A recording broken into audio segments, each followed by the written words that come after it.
Welcome to Live, Work, Thrive. I'm Michaela Birmingham, Scary Mommy executive producer, and I will be the moderator for tonight's panel. We've just heard the news of the George Floyd verdict, and wow, this has been quite a day to top off this incredible year plus that we've been through. As if a pandemic wasn't enough, we've seen forest fires, hurricanes, floods, and so much human suffering as a result of these extreme weather events. To be honest, I've learned that 2020 was the second warmest year in history. And the cause? Climate change. Tonight, we will discuss why climate change is in fact a parenting issue. And if you are thinking, look, we are still in a pandemic.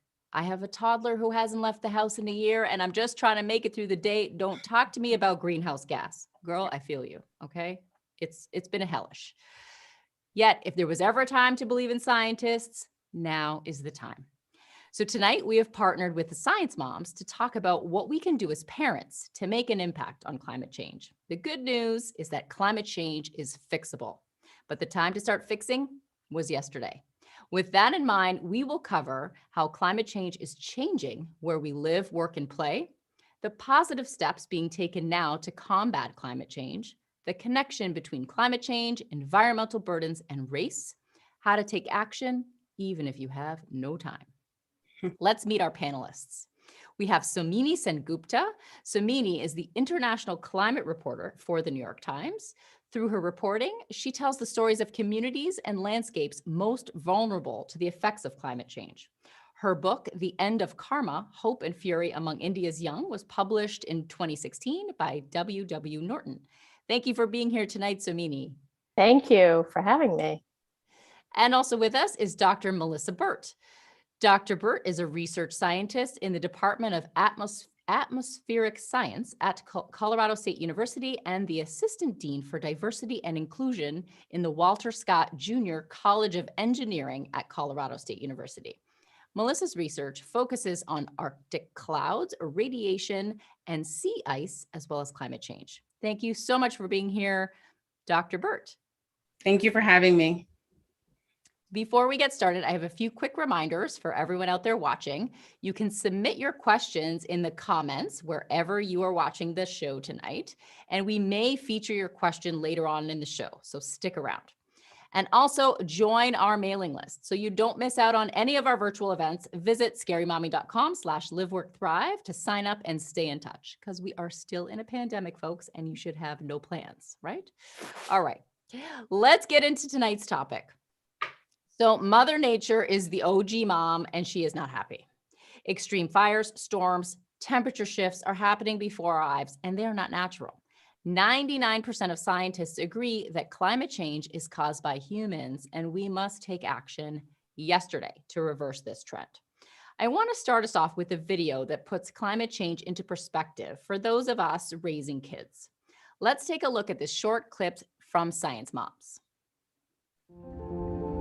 As a scientist, I know by the time she takes her first breath, 9 billion more tons of carbon pollution will be in the air. When she takes her first steps, wildfires will have burned millions more acres she could have explored. The day she gets her first pet, there are thousands of newly extinct species she'll never meet. The night she forgets to call, the night of her first heartbreak. Her future home floods for the first of many times. By the time a child born today goes to college, it may be too late to leave them the world we promised. Our window to act on climate change is like watching them grow up. We blink and we miss it.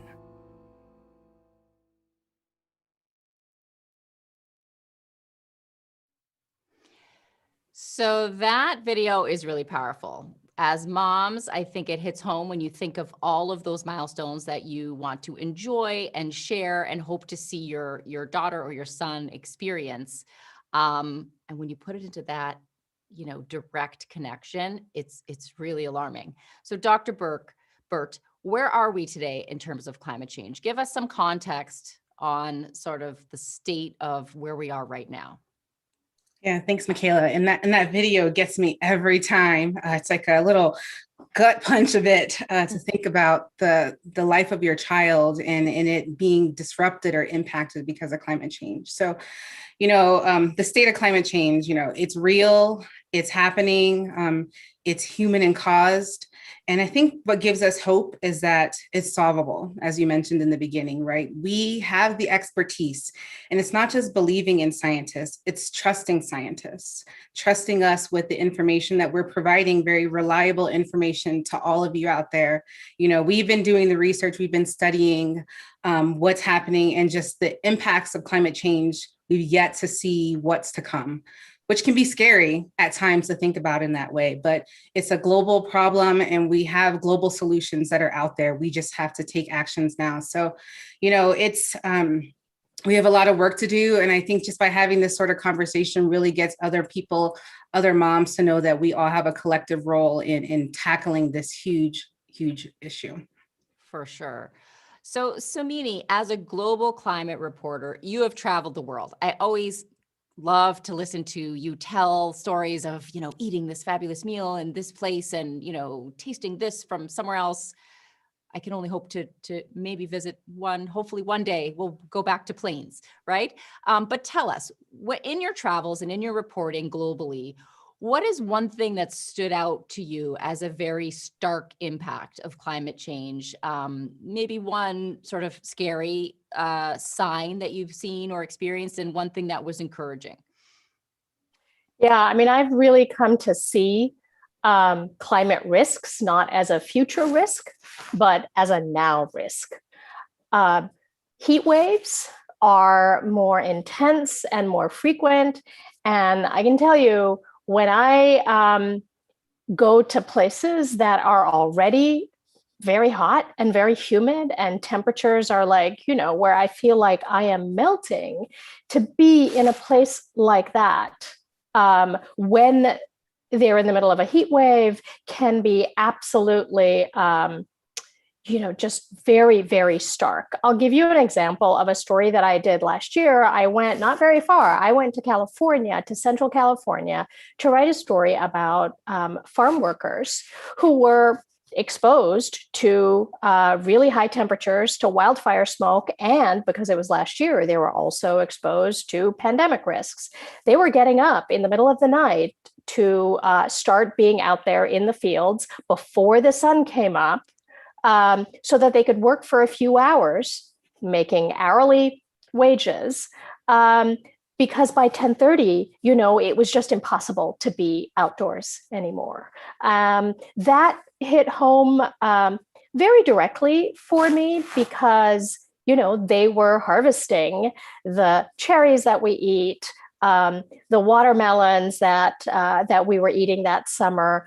Some of them were harvesting decorative corn, not even corn for human consumption or animal feed, but decorative corn that would be sold to decorate your Thanksgiving table, and putting themselves at great health risk. Decorative corn. Seriously? I mean, I think we can all, let's just make a pact. Don't buy that at Michael's anymore. We don't need the decorative corn for any of these holidays, right? Goodness.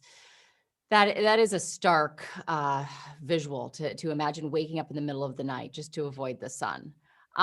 So Dr. Burt, for someone who lives in an area that has no fires, that hasn't experienced any of these extreme weather events, no floods or other storms, sometimes climate change can feel like something that's happening in the distance and not something to worry about. Why is it inescapable? And no matter what part of the world we live in. Yeah, I think, Samini's example there is so true that, I think what we're trying to do and what we do as scientists is really demystify the fact that it feels like it's an isolated thing that happens really far away. I study the Arctic, and the Arctic has been changing for decades now. And even just talking to the communities in the Arctic about, for the last 20 years, we've had to rethink the way that we live our lives, the way that we work, the way that we even hunt and gather our food. Someone could say, this is something that's happening in the Arctic. But you know what? It's happening close to home, and it's happening, not just, in places where there's wildfires or there's droughts or there's, coastal erosion. I think there is a component that impacts you no matter where you live in this great country, right? Even if you live in a city, in, I don't know, middle America, something like that, you are seeing changes. You're seeing impacts on the crops that you grow. You're seeing differences in the food that you're able to just, even get at a local store. So no matter if it's drastic, like a wildfire or, a huge hurricane that may be coming your way, there are immediate impacts that you may see or you may feel or you may hear, or even just impacts, you could think about it, just the economy, right? It impacts the economy and where our money is spent and how we just acquire anything that we may need in that way. So it's not just the environmental pieces that you see as an impact of climate change. Climate change is a larger threat than just that. It impacts our water. Like, let's just even go to just the scarcity of water. For sure. And so tell us a little more about your work in the Arctic. What's happening there that is most alarming, and how does that, to use the pun, trickle down to us over here?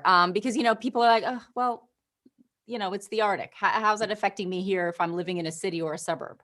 Right. I like to talk to people and say, the Arctic is like the air conditioner for our planet. Right. We need the Arctic to be able to work in the way that it is. We need the sea ice. We need the ice sheets and everything in that manner, because that is what helps keep our planet cool.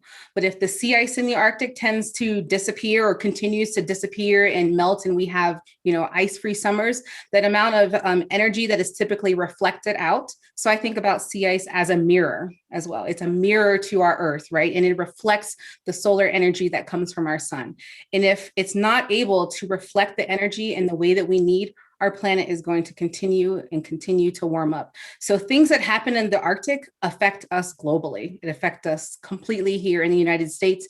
It changes the way that our storms move. It changes the way that we feel the impacts of these storms. So that could be even related to the amount of precipitation that occurs in the region that you may live in, either increased precipitation that leads to flooding, or even not enough precipitation that leads to those extreme droughts. That's a great analogy. I love that. It's like the air conditioner. So you're saying all of that energy that's coming in either bounces back and gets a release, or it gets absorbed. Absorbed like a sponge. I like to think of it like a sponge, like it takes in all of that energy. And the more and more energy that is, harnessed and gathered on our planet, the warmer and warmer we will get. Yes. So what happens in the Arctic doesn't stay in the Arctic. It's Correct. What makes it hot for the farmers in California, basically, right? If I might, I know a lot of parents are watching this, right? And your kids may be talking about this and maybe like exercised by all of this much more than we are. And I have a 13-year-old. And so I'm constantly getting a barrage of questions from her. I just want to make a plug for two things that the New York Times published today. One of them is a kid's guide to climate change, and it's like a graphic novel, and it's designed for kids of very different ages.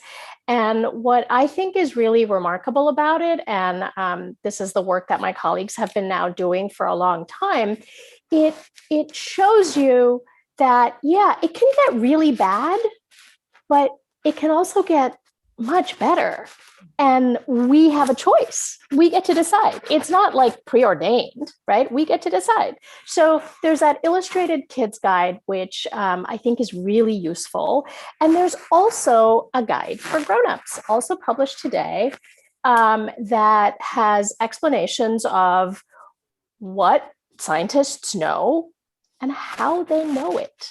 So, we're not, I often say, believing in science is not like believing or not believing in the tooth fairy. It's based on a scientific method. And there are ways that scientists do their work. And we all learned that, I think, the scientific method in what, third grade or fourth grade? And so this lays out for you, this guide answers some of your most basic questions. And it lays out for you what scientists know and how they know them. So I really invite you to check it out. It's online as well as in print. That is sounds like such a great resource. We'll put a link to both of those offerings on the event page for tonight. So anyone who wants a quick way to find it can locate it there. But I think that's such a great example of, Earth Day is coming up. Thursday is Earth Day. Everyone's busy. Moms are the busiest. Moms are suffering through this pandemic like no one else. Okay, let's just be totally honest. We don't have time for all these extracurriculars right now, right? But we might be doing drop off at school or seeing another mom at the park and say, hey, did you check out that New York Times kids climate change guide? It's like a 2-second conversation you could have with another mom that might make a difference in the way they're thinking about things, or it might modify their theories on believing in science, which is really what we want to see, right? So thank you. I think that is a great tip and a really easy thing all of us can do. So Samini, let's talk now about some more potentially good news, right? We've heard we're in a bad spot right now, right? But there are some wheels that are in motion that may be looking up. I want to mention the current administration has an infrastructure plan. Don't all hang up. I'm not going to go deep into an infrastructure talk right now. I know that's probably not the most jazzy topic, but it is important to know that there could be some implications here for the climate. Samini, do you have some thoughts on what might be a potentially positive step forward? Well, I can tell you what what is coming up, right? There are two really important things that are coming up, and you get to decide whether you think it's positive or negative. One is the United States, because it has rejoined the big Paris Global Agreement that is designed, what is the Paris Agreement? It is designed basically to avert the worst impacts of climate change. The scientists are in agreement that our best chance to prevent the worst impacts of climate change is by slashing greenhouse gas emissions by a lot, like by a half by 2030. Will we all fall off the cliff, in 2030 if that doesn't happen? Dr. Burt, you'll be able to explain this much better than me. We're not going to fall off a cliff, but the probability, the best likelihood to avert these impacts is by cutting greenhouse gas emissions. So we're going to hear from the Biden administration what its own climate commitments are going to be. What is it going to do between now and 2030? And that's like the US goal, right? No one prescribes what the US should do to the United States. The United States government sets its own goal.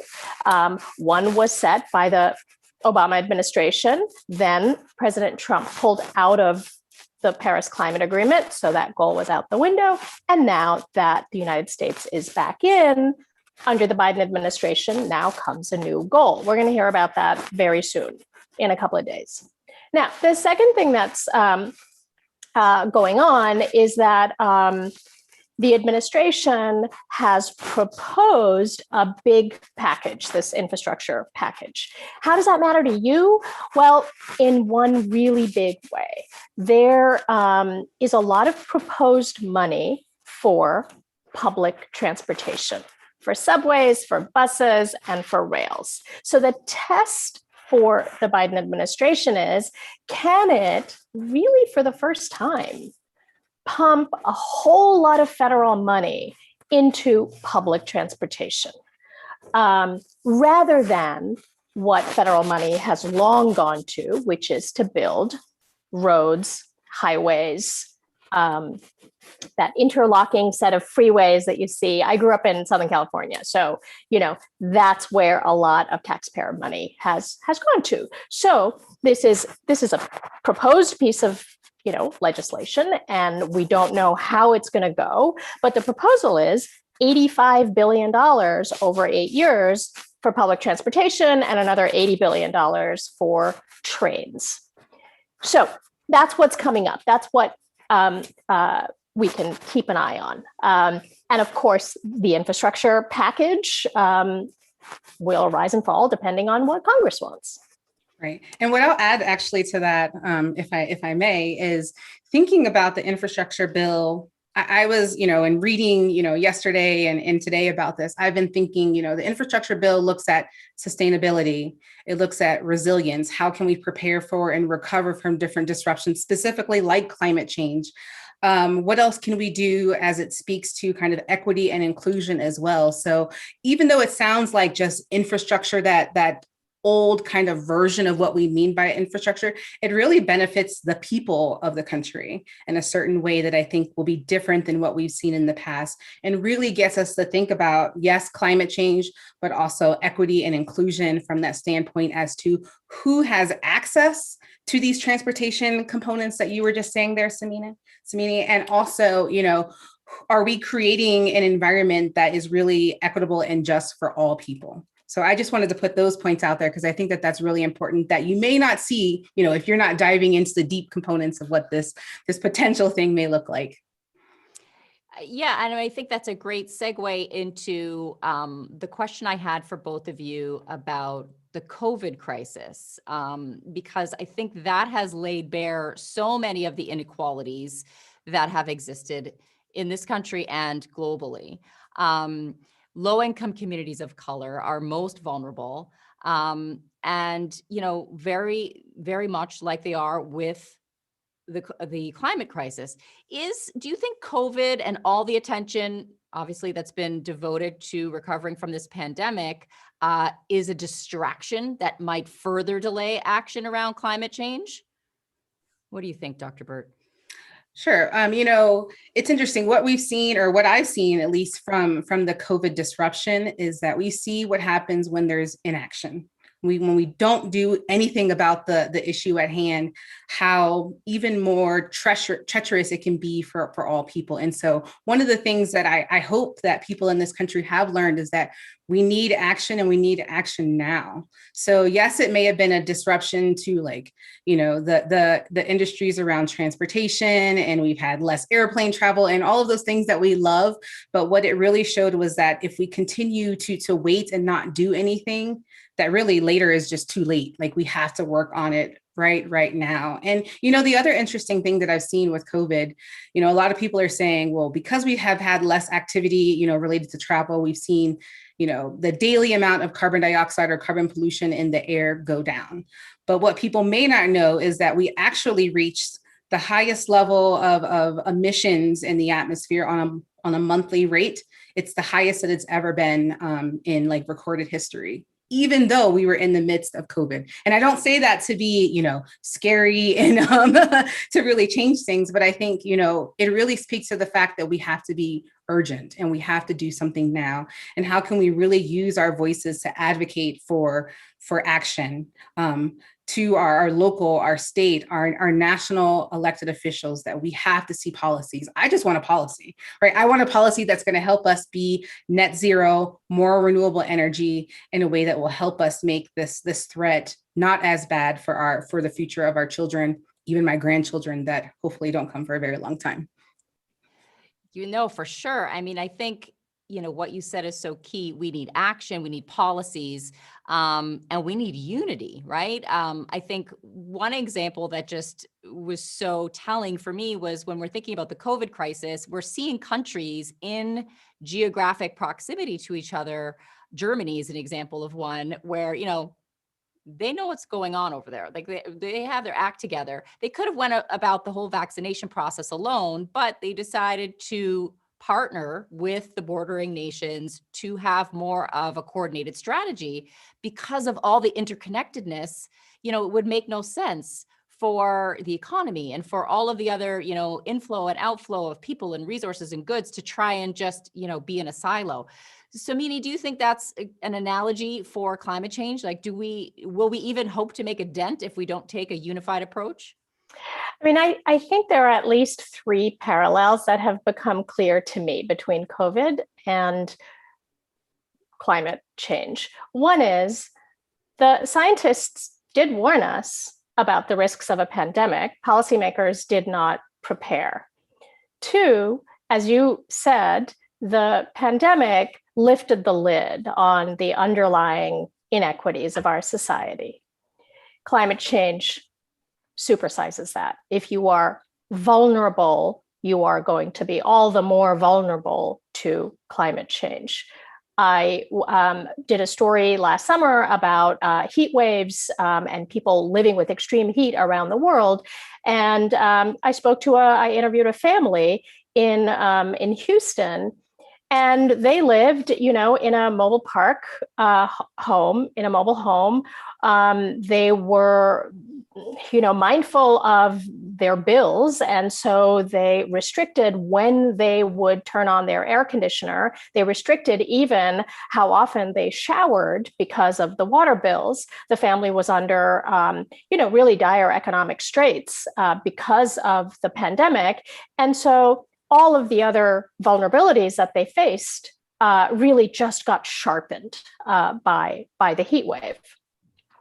Third, so, the warnings from science, the vulnerabilities, the inequities, and third, the issue of, global cooperation versus nationalism. Just as the pandemic is very much a global pandemic, so too, climate change is very much a big, profound global problem. It remains to be seen whether countries all over the world will respond by cooperating or withdraw into nationalist corners. Yes. Let's hope we have some unity around this issue. And it's going to start with the moms. I mean, let's be honest, right? I mean, if you really want to get something done in this world, you got to call in a mom. I'm a firm believer in that.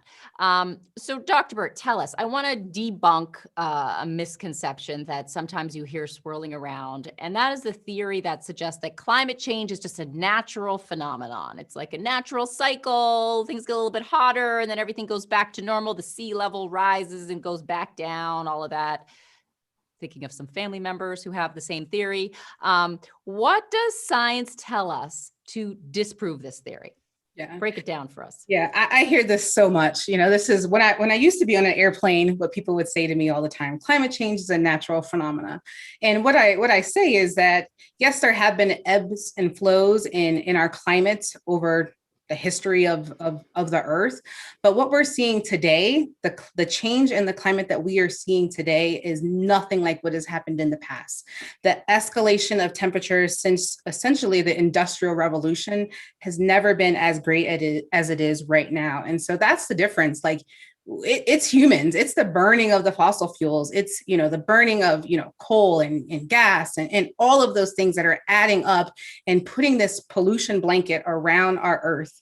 And with that blanket around our earth, temperatures are getting warmer and warmer. And those other impacts that we were talking about, wildfires and heat waves and increased drought and all of those things are a result of it. So the amount of warming that we've seen is unnatural. I'll just say it like that. And so this is settled science. Scientists agree. Trust the science that's out there and what we're saying, that this is because of us. But because of us, we can all do something about it as well. For sure. So now we're going to hear from a member of the Scary Mommy community. One of our audience members is a mom, has contributed a question tonight for our Science Moms moment. Here's her question.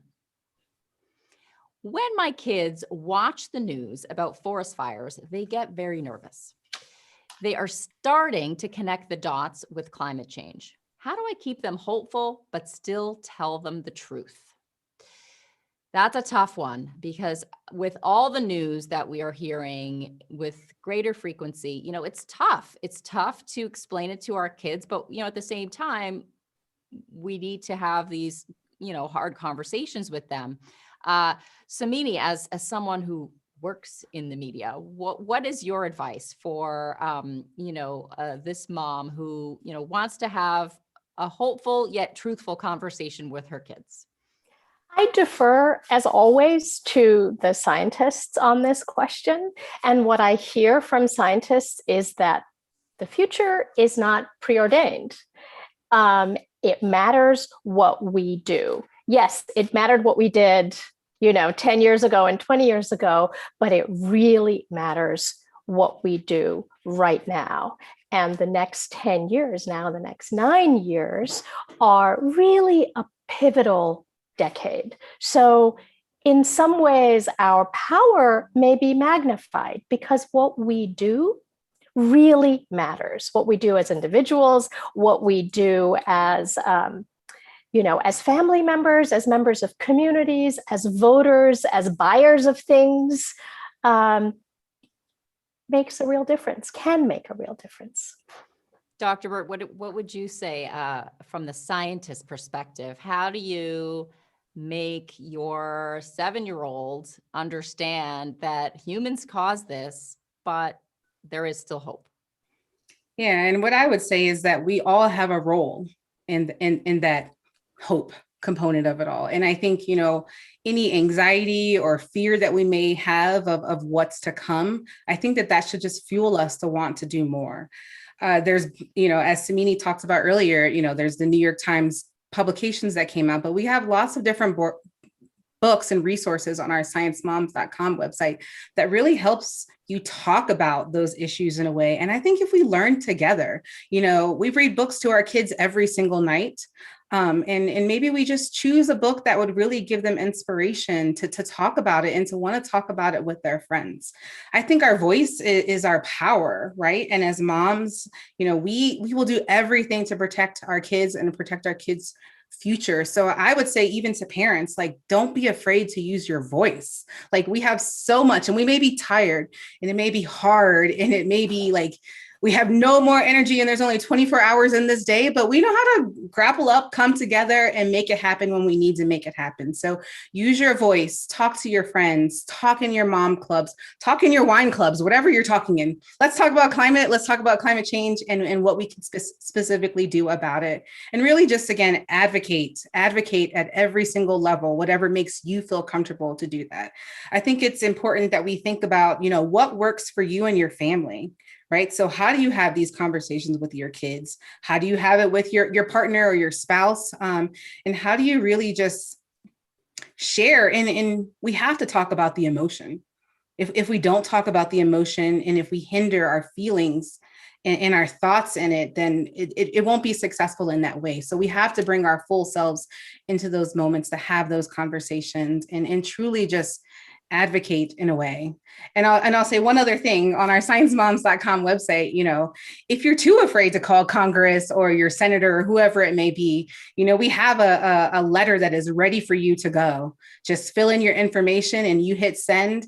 And it's interesting, how quickly our elected officials will respond if enough letters come in. And you don't need hundreds and hundreds of letters, right? You just need a few letters that can really get people to start thinking and hearing us as members of society.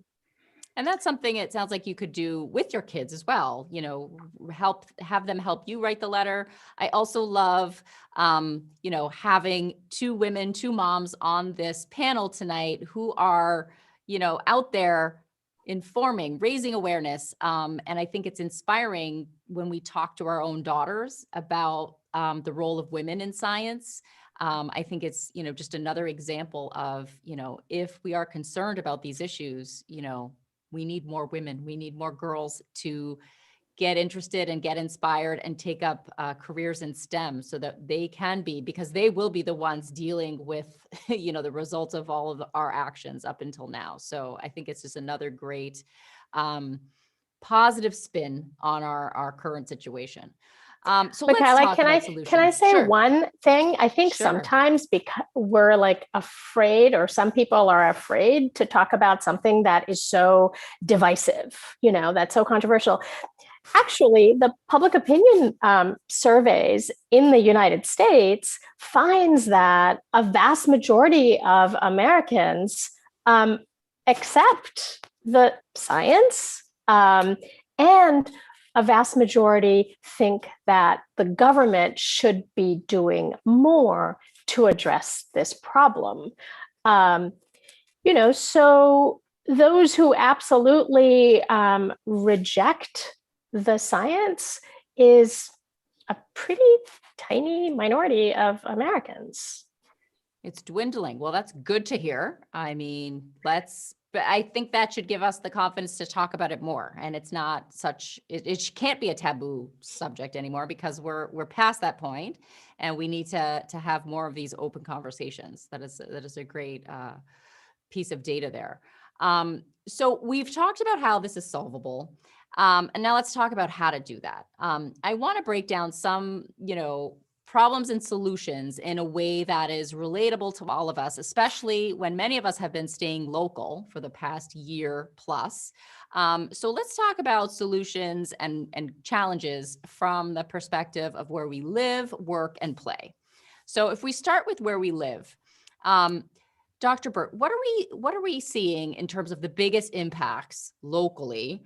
And how can we address this? I'm thinking fires and floods they're coming to mind in this year alone, as some of the really obvious ones. But you tell us, what are some things we can do to address these local impacts that we're seeing? Yeah, I'll say, related to fires and floods, and what this connects with when we think about our kids is like health. So fires, the smoke this past summer, I live in Colorado. This past summer was one of the worst fire seasons that we had. And, my 5-year-old daughter, she was 4 at the time, was like, when are we going to be able to go outside and play? Right. It's just so heartbreaking to hear that. But what I say to her is that, things will get better. Right. I'm working as hard as I possibly can to make things better. And so we think about those things. And, going back to just the previous issue is that, it can be dicey depending on what sides people may be on. But if we connect at that part of our kids and our kids' future, then there really is no side that you want to be on. You want your kid to have the best life that's possible for them. So I think, kind of going back to your question now, sorry, I just had to say that, Michaela, but thinking about where we live and the places that we love and that we love to visit, and how can we ensure that those places will be here for the future, just by having these conversations, I think is something that's helpful. And if parents aren't seeing these impacts in their local region, just ask them, what's the top place that you love to go? Or what's the top top food that you like to eat? Is it chocolate? Is it wine? Is it coffee? Is it, whatever it may be? And we need to grasp on this issue because it impacts all of those things. And so, Mini, I know you've done a lot of work in the issue of food. And, I would love you to just tell us a little more about how all these things that we love might be in jeopardy. What's going on here with our favorite foods? I'm so glad you brought up coffee because, as a journalist, I can't survive without one. As a mom, as a working mother, I can't survive without coffee. Coffee is super sensitive to heat.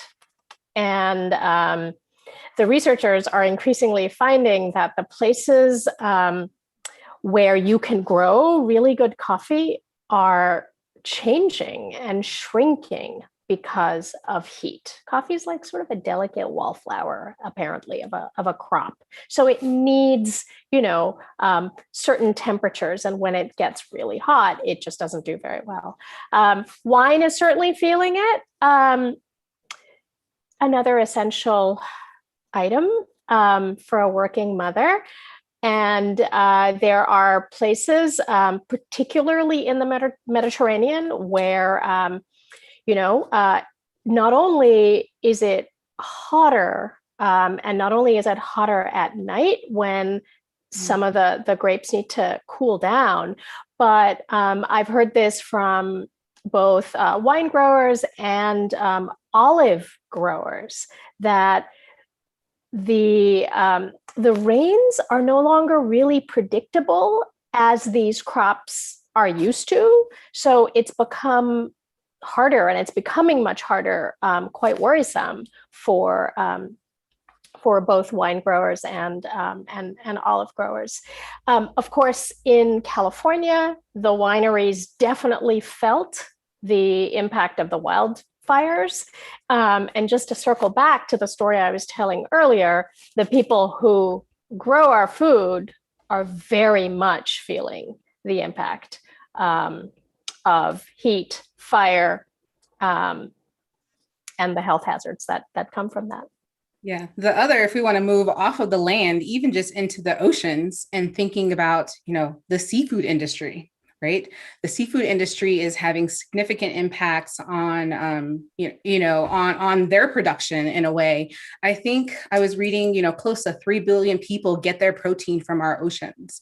And as our oceans and our planet continue to warm up, many fishes, many different species are moving more north to get closer to those colder temperatures. And so even just thinking about that, if you care not about coffee or any of those other things we were talking about, if seafood is your thing, it's my thing. That's something that we really should consider and think about in that way. This is a 911, people, okay? I mean, you just put the fear of God into me. You're telling me that coffee's in jeopardy, wine is a problem, and now sushi is also an issue? I mean, come on. This is if you have one takeaway, moms, from tonight, coffee, you drink it every morning, we need to act. This cannot happen. This cannot happen. Okay, so let's now move to work. All right. We've talked about where we live. Now let's talk a little bit about where we work. So the pandemic has caused a major cultural shift and a reset in the way we work. Many global corporations are actually doing away with offices entirely. Is this a win for climate change, Samini? Do you think this is a positive? Honestly, I don't know, because we don't know exactly what's going to happen in the years ahead. I can tell you that total greenhouse gas emissions, dipped sharply after the pandemic because mainly because electricity demand went down. That's back up. So, so we don't know. In some places, people may be getting back in their cars because either they're afraid of taking public transit or because public transit has had lots of service cuts. So if more people are getting back into their cars, that will increase the emissions that come from cars. And that is, transportation accounts for our largest single slice of emissions in most American cities. So let's talk about cars for a second, because this is a big one. I just went through a process trying my best to see if we could make the money here work for an electric car, because like you mentioned, our family used to take public transportation to get to school and work. And now, New York City, you don't really want to be up and close and personal on a packed subway if you can avoid it, right? So driving is hugely expensive. I'm spending more than $400 a month just in gas, just to go to school and to, the kids' activities. I go nowhere else, literally, Trader Joe's, like that's my outing. But what's it going to take to get every driver in America into an electric car? Because it's tough. Like you can barely justify the purchase right now. And that's if you live somewhere where you have access to the charging station. So Dr. Burt, what do you think it would take to really make a dent in our auto industry? Yeah, I think we need to invest in, and I'm no expert here, I'll just say that, but I think we really need to invest in many different kinds of electric transportation, right? We know that everyone won't be able to have an electric car, but if we can think about, that public transportation, maybe in a way, how can we convert our buses and our trains and our other things into more of an electric component? I think will be something that will be really helpful. And just even altering our other modes of transportation, maybe walking, although that's not feasible for everybody to walk to work, but walking or biking or thinking about other ways in which we can do that. So just to go back to the public transportation bit, it is a matter of perception, but I just want to say that if you rely on the science, we don't have evidence that public transportation is like a big super spreader kind of thing. If you wear a mask, if public transit gets better and, people are back on it, that is a really big climate solution, and probably an easier and more cost-effective one than doing the other thing, right? Than doing what I'm doing. Yeah. Yes, I hear you. So I need to relax a little bit. However, it's the people with the mask over here. That is the problem. So you go on the train and they got the guy like this with the mask here, or the one coughing all out in the open. So this is the problem. If everyone would abide by common sense, maybe I'd be back on that train more often. I think also related to this, and I 100% agree with you with that mask thing, but, if we can also, even investing in, we talked about infrastructure earlier, but can we invest in better buildings? How will that help from that perspective as well, so that we have less energy loss in a way, or maybe less heating and cooling of particular things? In addition to that, if we can invest in, renewable energy, solar, wind, to do all these things without the burning of fossil fuels, I think will help in that knocking down of our carbon emissions. I think that's a great point. And I think hopefully at some point, offices may start to reopen in some form or on some staggered schedule. But one of the things that's always annoyed me, and I think this may be true for a lot of women, is that you're freezing at work, okay? You come in with a cute dress, and you got to keep a grandma shawl around your legs because you're freezing, because let's be honest, it's a man controlling the thermostat of the AC that's on blast, okay? We need to, enough with this. What can we do here to have greener buildings and stop it with the air conditioning on blast? I mean, is it as simple as opening windows to help with this circulation of air? What do you suggest, Dr. Burt? Well, I don't know about that, but I'll say maybe we should just have more people like us in leadership in those places, right? I like where you're going with that. Turn down the AC. Yeah. To a lot of us, climate change seems like such a big problem that it raises the question, like, does what I do really matter? Or is this a problem that has to be solved by the policymakers and the corporate bosses that make those big decisions? And that's a good question. It's one that I get asked pretty often.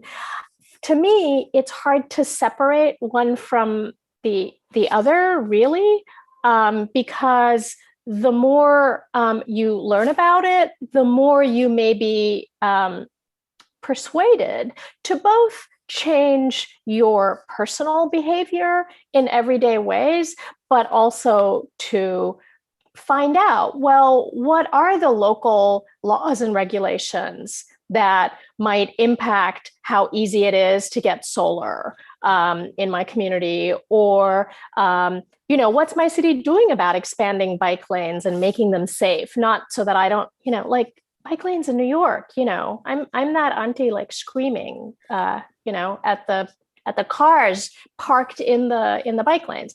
But, there's lots of sort of local level regulations and political jockeying that's going on that you might be tempted to find out about if you are changing your own personal behavior in these things.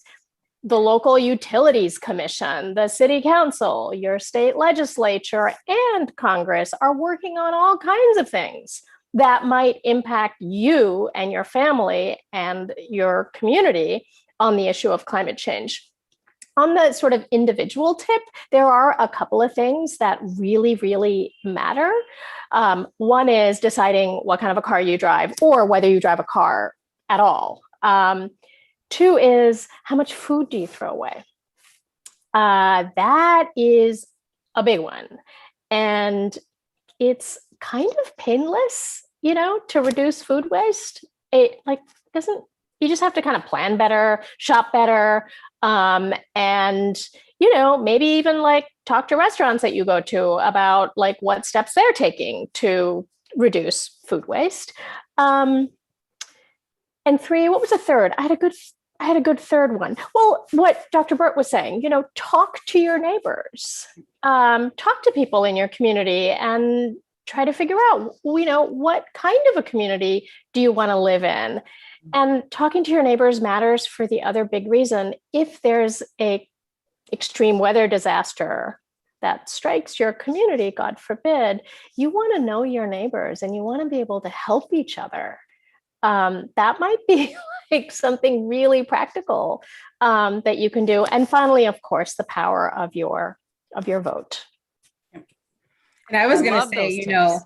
I was just going to say yes, and right. So it goes back to like the knowledge is power. Like once you know more, you want to do more, right? And so the more we talk about it, the more you want to do something. And I think doing something individually is not going to harm it anymore, right? So if we just choose to do stuff, if it's, xeriscaping where you live, right? Or if it's, composting or whatever it may be in that capacity that works for you and your family, your individual actions and interrogating that behavior becomes a habit, right? And then you will continue to do it as built into the culture and the foundation of your family. So that won't do harm. But I think this is also because climate change is a global issue and needs global solutions, that this is also the moment where we need that collective effort. So this is the big, this is it. Our collective efforts that unify us all together, that ask us and get us to be authentic and use our voices in the ways that we can, to do that local interrogation of the places that we visit, even if it's, your communities, all the way up to that national level, I think is just really important. So I second and echo everything that was just said in those first 3 points and just say, you don't want to lose your voice. You don't want to be silenced. So the more that you can use that voice to advocate for change, the better. That is awesome. I think, and we're hearing this from a lot of the folks watching, agree with you. And there are a couple questions I want to have a chance to ask from our live audience. So here's one for you, Samini. I recycle, but I'm hearing that much of it is all wrong. Is it changing or does recycling not work? It's a good, very, very good question. And there's not a blanket answer to that. You can find out more about where your recycling is sorted and where it goes. That's a very local question. So yeah, find out about it and then ask more questions of the people who make the decisions. Yeah, I always wonder when you take all this time and separate everything into the paper and to the plastic and all the different bags and the different color and the sticker on the bag, and then the one truck comes and everything goes into the same container. It's supposed to be, separated. And of course, like the labeling of that recycling thing doesn't help, because just because it has that triangle and you think, oh, this is just as easily recycled. Well, there's a little number inside that triangle, and that number tells you how easy it is and how likely it is it's going to be recycled. So, bottles, cans, those like plastic water bottle-y things, high chances of being recycled. A lot of other stuff, it's very difficult to recycle, and it's very energy intensive. So, and I'll add that's another negative impact that actually came out of COVID that we've seen, is just the amount of waste that's come from different things. We're all visiting restaurants or getting takeout from restaurants, and have we really thought about the packaging that they're using, right? And where does that packaging go? Or how do you even interrogate, your trash or recycling company to say, what do you really do with these things? You just dump them in that landfill over there? What do you do? And just asking some of those critical questions, I think, is easy. And maybe they'll answer, maybe they won't, but at least you have a better understanding of what's truly happening in your city and your town. Might be a good trip to do with your kids. Just go to the recycling facility. Recycling facilities are actually really cool. Some of them, You learn depending a on where lot. you live, there are some state-of-the-art ones that are incredible. So it is definitely a good field trip idea. Okay, so here's another question from our audience. As a mom of 3, I feel like I create a lot of waste. Wipes, juice pouches, paper towels, snack baggies. It's how I survive. What do I do?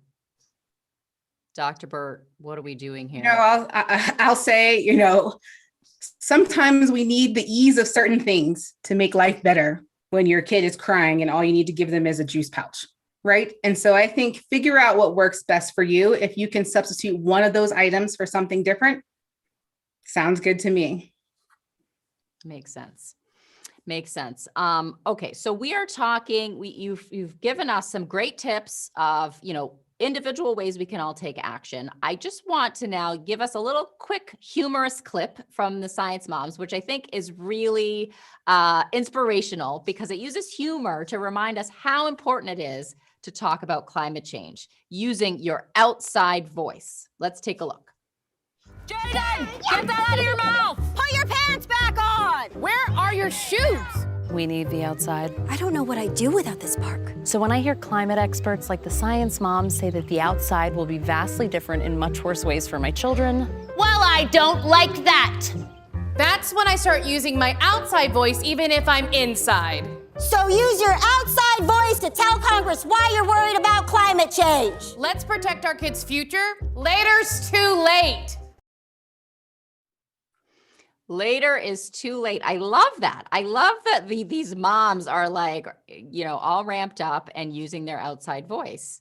So Dr. Burt, how can you bring a friend along with you in your efforts to take action? What if, you're intimidated by opening up this conversation with another mom in your circle? What do you suggest? Yeah, the thing that I say is like, moms trust other moms, right? So, if I share one little tidbit with, my neighborhood, my neighborhood mom next door and say, here's something that I found that I think you would really enjoy, I think that could bring another person on board. And, sometimes it is hard and sometimes it is intimidating, but sometimes you just need that friend and that person to help push you just a tad bit.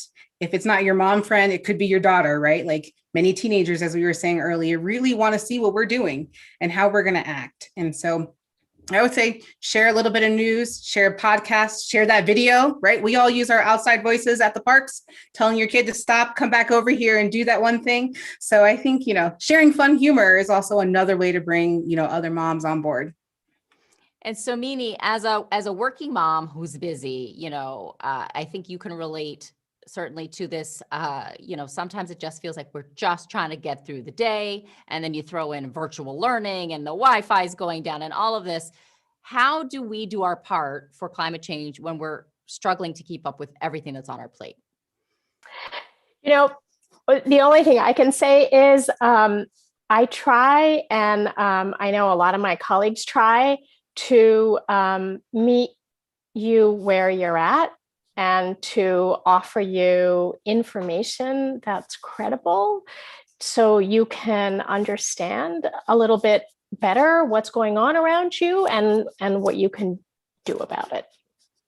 That's all we can do, right? We can do what works for us. And I think you said it so well, Dr. Burt, if you can just make those small changes, and talking about it is so key, because that awareness is what has the ripple effect into the Congress decisions and who gets elected and who's, in charge of the facilities that we depend on for energy and clean air. So we can do what we all can do at our own pace, right? So we are almost out of time, but I want to let you know that our next live event will be on May 4th, and it is called COVID Summer: How to Deal When We've Got the Shot and Our Kids Do Not. This is the dilemma that many of us are faced with. And how do we figure out plans and camps and all the things? You can register now at scarymommy.com/live.work.thrive. So I want to thank both of you, incredible panelists, for being here tonight. This topic has been, like I said, didn't I say we could talk about this for like a whole nother hour? There's so much to cover. Dr. Burt, scientist, mom, champion for inclusion, thank you for all you do. Please keep doing it and keep in touch with us and let us know how things are doing and how we can, stay active. So Mimi, global climate change reporter, world traveler, author, badass mom, keep bringing us your reporting so we can share it, talk about it, and get more moms to do the same. So have a great night, Scary Mommies. We hope this inspired you to take action to stop climate change. Earth Day is on Thursday, but the time to act was yesterday. Remember that. Our kids are counting on us to leave them with a world where they have every opportunity to live, work, and thrive. Good night.